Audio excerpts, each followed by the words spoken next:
Let me give y'all a little something for the 2000s. I done did three, anyway, doing too much. I need to be on somebody's show running my mouth talking. But let me do this. Okay, brothers, that's not what you need right now. It's a time for everything. It's a time for that family. It's a time for those 15 women. And it's a time for those 20 women. But in the beginning, that's not what you need right now. What you need is her peer. You need her peer.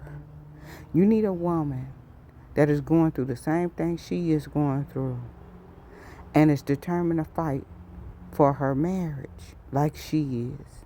That's what you need. You don't need, you think society and religions or whatever got you thinking that you need her to be up under women with all of this knowledge and all of this experience and all this stuff. When it comes to polygyny, you don't need that. In my personal opinion, my mouth is not a prayer book. Take what you want to take and leave everything else.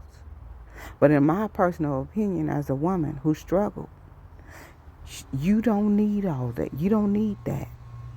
Okay? You need a peer, her peer, that is struggling and going through the same thing she's going through, and they both want to make this thing work. Okay?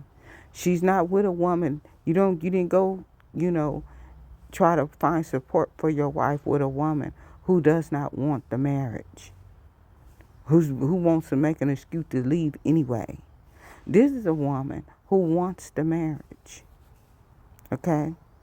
She wants the relationship with her husband. She wants a father in the home type of thing. It's harder to find her. I understand that. It's harder to find her than it is to go get this family that been in polygyny for 15 years and these 20 women that's been in the religion for 50 years. It is harder, but she's worth it. And you're going to find that it's going to help you. Because the sister that, you know, she finds for support ain't really going to tolerate too much from her. Because she's leaning on her to help her be strong to stay with her man. And vice versa. So they're not trying to get too negative with each other. Because they're trying to stay in their marriages and figure this thing out. That's the best support your wife can have, is her peer when we're talking polygyny. When we're talking polygyny. Because people that have been polygyny a long time, even though they have the greatest intentions and stuff like that, you know, a lot of times because they've already been there and they're strong, they could say something like, why don't you just get over it?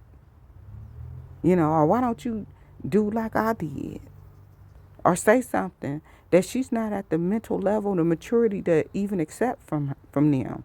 Whereas her peer not even going to say that. Because she ain't there to say it. They're growing together. Like y'all supposed to be doing. They're growing in this thing together. You know.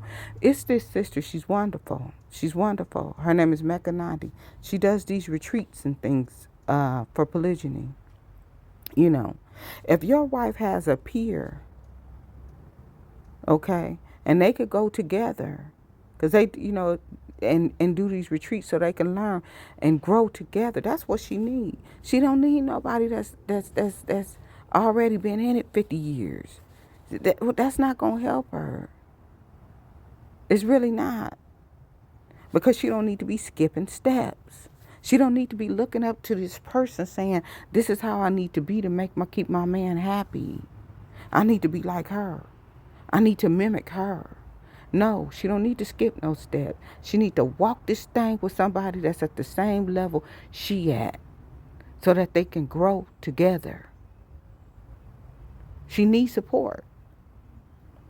You know, even if the sister been in polygyny for a year, the other sister been in polygyny for a year,